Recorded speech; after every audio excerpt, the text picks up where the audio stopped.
thank you for speaking with me today, Ellen.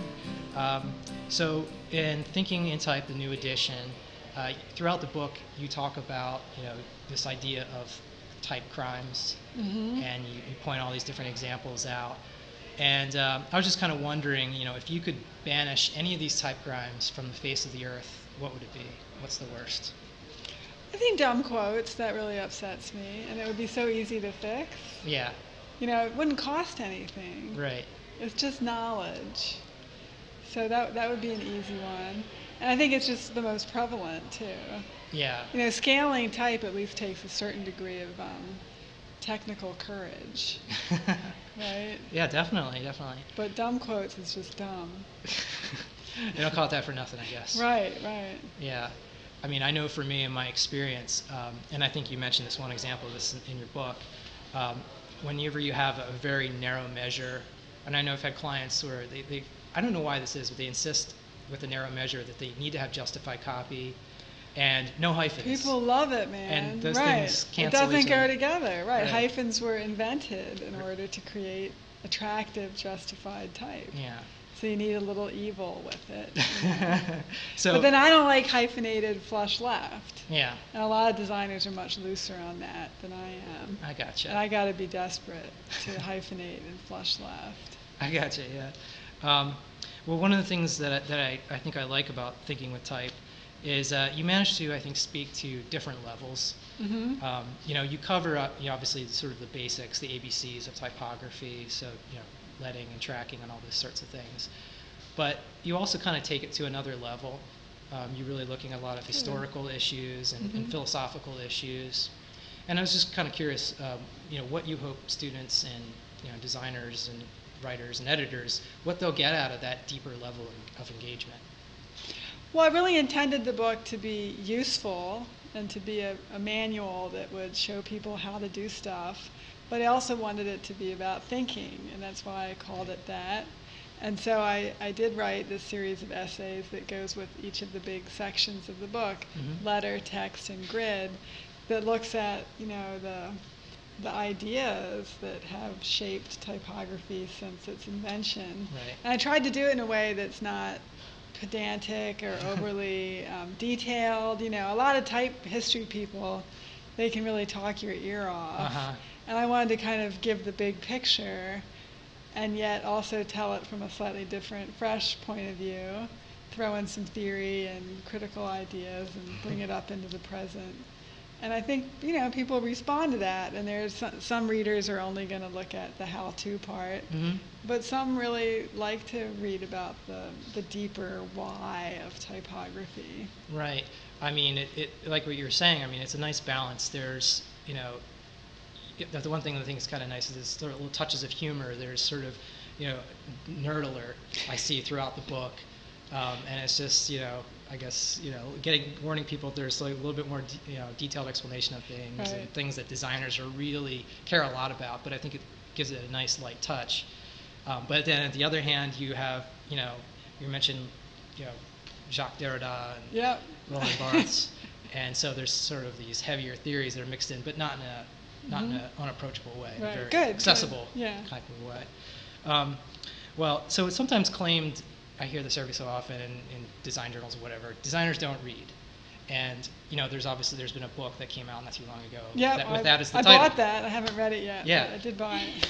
Yeah, catchy title. I mean, I have to say it caught my eye. So, as somebody that's a designer and a writer, and I think, of course, if you're a writer, you're somebody that's a writer, I think it's safe to say that you have to read a good amount to be able to develop your ideas. How does having those skills and that background affect how you view typography? And well, first of all, I think most of the really prominent designers that might come to mind, like Michael Beirut, Stefan Sagmeister, Paula Scher, they're all really good writers. And I think we kind of overlook that, the degree to which graphic design really is communication, which sounds like totally obvious because that's, we communicate messages, but we're also constantly communicating about our own process. And someone like Michael Beirut is successful not just because he's a great designer, but because he's a great communicator. Right. And clients respond to him, and he amuses them and brings them along on the ride. You know, what we provide is a service. And without that, everybody can just upload stuff to the internet and call it a day and push some buttons.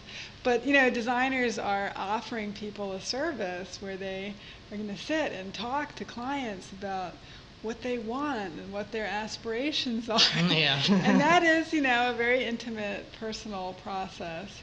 So I can't underestimate how important it is for designers to be good communicators in writing and in talking, right. and be able to like sit up straight and, you know, have a conversation. Oh, I didn't mean that.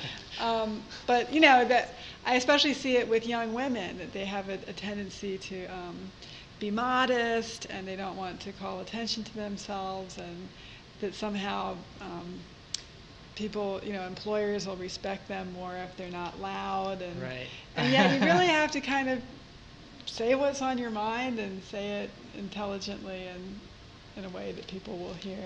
Right. And so that communication aspect of what we do is really key. And being able to read and write, you have to. Increasingly, we're writing every day with email and texting and blogging, and right. I mean, a professional designer spends many hours a day doing email and following up on email. And you have to be confident with your mastery of the language, right, to do that. Absolutely. That might be a pretty good transition anyway, just in terms of you know, online, reading online, things like that. You know, actually there was a snippet in your book that I wanted to kind of read and get you to follow up on this. I was curious if you could elaborate on this one point. Let's see. Okay, so this is in the section text. You say, although many books define the purpose of typography as enhancing the readability of the written word, one of design's most humane function is, in actuality, to help readers avoid reading. And I know that I'm taking this out of context, yeah. And, you know, but I was just wondering if you could kind of elaborate on that point at all. Yeah, I mean, reading, you know, some of us read for pleasure, and right. I love to read novels, I love fiction, but a lot of the reading that we do in our life is functional, and we're looking for information. We want to know what time the movie is, or we want to know how much something costs, or we want to know what the side effects are of our, you know, ED medications or whatever, and you want to get the information.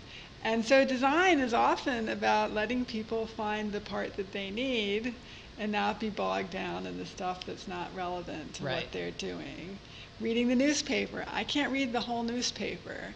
So I like seeing, you know, the list of today's most popular and most forwarded, and I like sometimes I can just read the headline. I don't have to read the article, you know.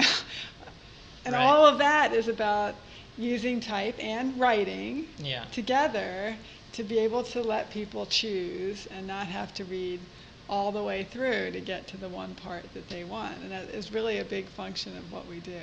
Yeah. One little device that I noticed, I don't know when they started doing this, but on CNN.com, they started having a bulleted list, which is basically a summary of the article that runs next to it. That's often all you need. Yeah, and it's just amazing that, you know, you can really quickly kind of get the gist of an article, and obviously you have, you know, anybody who's going to stop you to read the rest, but it's just nice. Yeah, but I don't need to know which Chilean miner was removed from the shaft. I just want to know that they're getting out. Yeah. Yeah. Just to shift gears a bit, you know, it seems like, you know, with things that are developing on the internet, companies like Typekit, it seems like now we're at a point where we're able to have access to greater variety of fonts for the web. And I was just kind of wondering what your thoughts are on that. And also, do you have any kind of reservations? Well, I think it's the next revolution in web design and in typography, and in the market for typography is web fonts. And if you think about it, this is the one consumer product I can name where people have wanted it for years, and the makers, the manufacturers, the type companies have been withholding. And designers have always wanted to use typefaces on the web, but the industry has been very cautious because of piracy issues, and also because of their concern about whether the type will present well and have correct spacing and so forth. So the industry has taken its time, and now they're ready to kind of let typography loose on the world in the biggest way ever, and it's going to be very exciting, and it's going to be tough, you know, and of course there's risk that some people are going to pirate typefaces. But a lot of people are going to pay for typefaces who never would have before. Right. And they never did because there wasn't any way to do it. They weren't for sale for the medium that people were using. So I'm totally excited about it, and I can't wait to see how it changes the web and the whole mobile experience. devices and everything. Right. Okay. And last question. So since you've written so much about type, and obviously, you know, just recently in the last week, you know, the whole issue with the Gap logo. I was kind of curious. Right. I was curious specifically about the. I mean, aside from some of the ethical issues, their use of Helvetica, and if you had any comment or thought about that, as far as a major brand at this point in this time, continuing to use that. I have nothing against Helvetica, and thousands of companies have used it for the last 50 years, and yet have expressed unique brands. So nobody confuses Sears and J.C. Penney, but they're both Helvetica. So it can be done, and I find it sort of impressive that this one typeface is able to express so many identities, and they really do look different. It's sort of a tribute to graphic design, that we can take this generic thing and make it look different. And yet it always reads as it's corporate, and you know, it has this underlying message. That said, I think the Gap logo is really stupid, and they had a great logo. It was really nice. It was really coherent and held together and was recognizable. But people hate change. And even if they had come up with a really great logo, you'd have this upcry. Right. Because you know, even if everybody says they hate the Gap, they love the logo. You know, and it's just very difficult to change these things. Gotcha.